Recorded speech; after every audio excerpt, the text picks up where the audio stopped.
freedom and largeness to the talk. Hunsden himself is a polite man in his own house. He has, when he chooses to employ it, an inexhaustible power of entertaining guests. His very mansion, too, is interesting.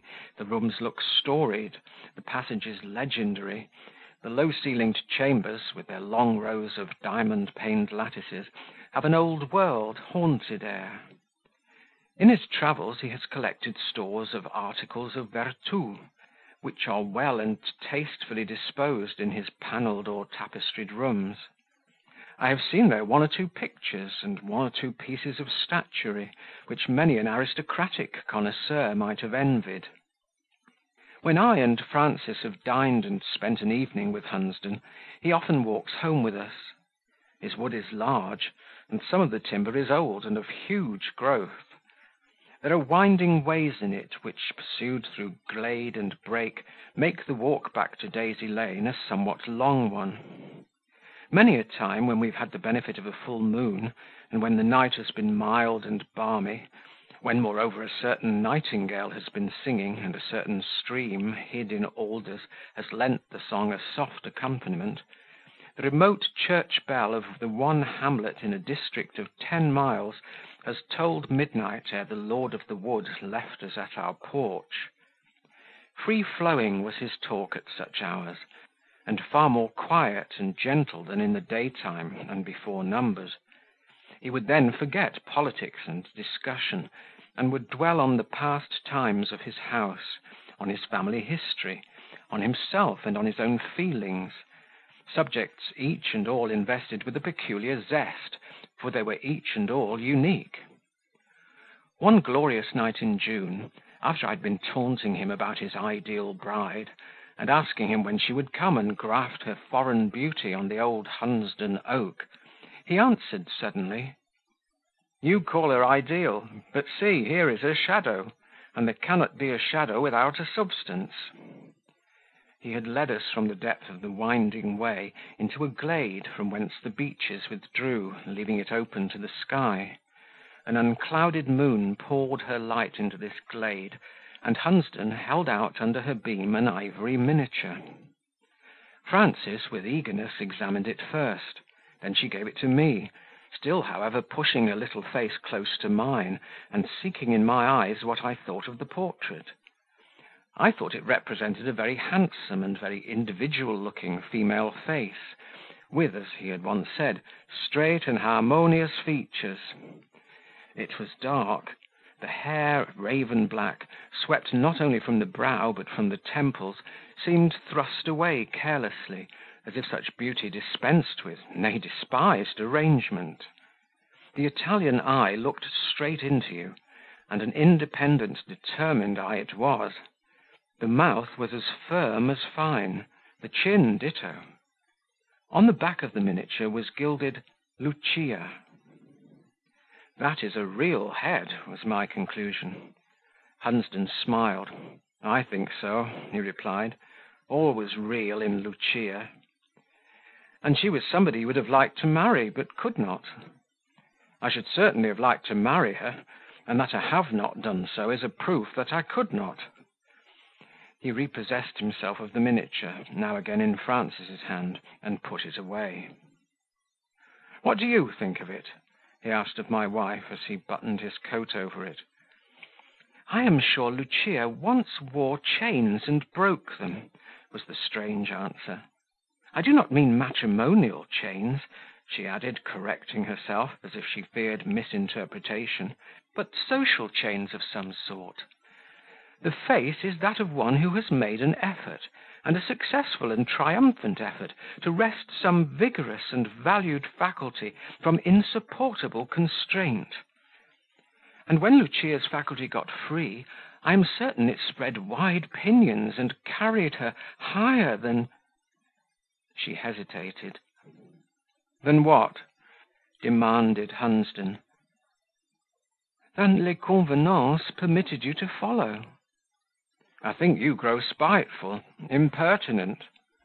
"Lucia has trodden the stage," continued Frances. "You never seriously thought of marrying her. You admired her originality, her fearlessness, her energy of body and mind. You delighted in her talent, whatever that was, whether song, dance, or dramatic representation. You worshipped her beauty, which was of the sort after your own heart, but I'm sure she filled a sphere from whence you would never have thought of taking a wife." "Ingenious," remarked Hunsden. "Whether true or not is another question. Meantime, don't you feel your little lamp of a spirit wax very pale beside such a girandole as Lucia's?" "Yes." "Candid at least; and the professor will soon be dissatisfied with the dim light you give." "Will you, monsieur?" "My sight was always too weak to endure a blaze, Frances." And we had now reached the wicket. "I said, a few pages back, that this is a sweet summer evening. It is. There has been a series of lovely days, and this is the loveliest. The hay is just carried from my fields; its perfume still lingers in the air. Frances proposed to me, an hour or two since, to take tea out on the lawn. I see the round table, loaded with china, placed under a certain beech. Hunsden is expected. Nay, I hear he is come. There is his voice, laying down the law on some point with authority. That of Frances replies. She opposes him, of course. They are disputing about Victor, of whom Hunsden affirms that his mother is making a milksop. Mrs. Crimsworth retaliates. Better 1,000 times he should become a milksop than what he, Hunsden, calls a fine lad. And moreover, she says that if Hunsden were to become a fixture in the neighbourhood, and were not a mere comet coming and going, no one knows how, when, where, or why, she should be quite uneasy till she had got Victor away to a school, at least 100 miles off, for that with his mutinous maxims and unpractical dogmas he would ruin a score of children.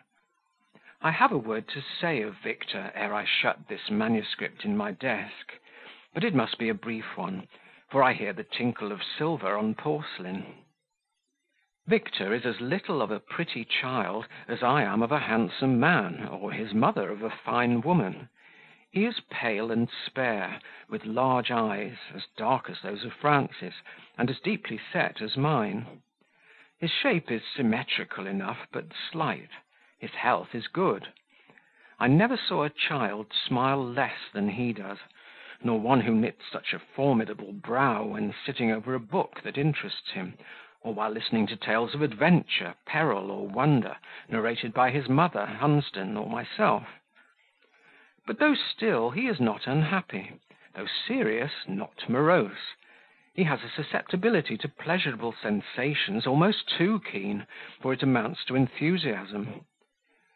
He learned to read in the old-fashioned way out of a spelling-book at his mother's knee, and as he got on without driving by that method, she thought it unnecessary to buy him ivory letters, or to try any of the other inducements to learning now deemed indispensable.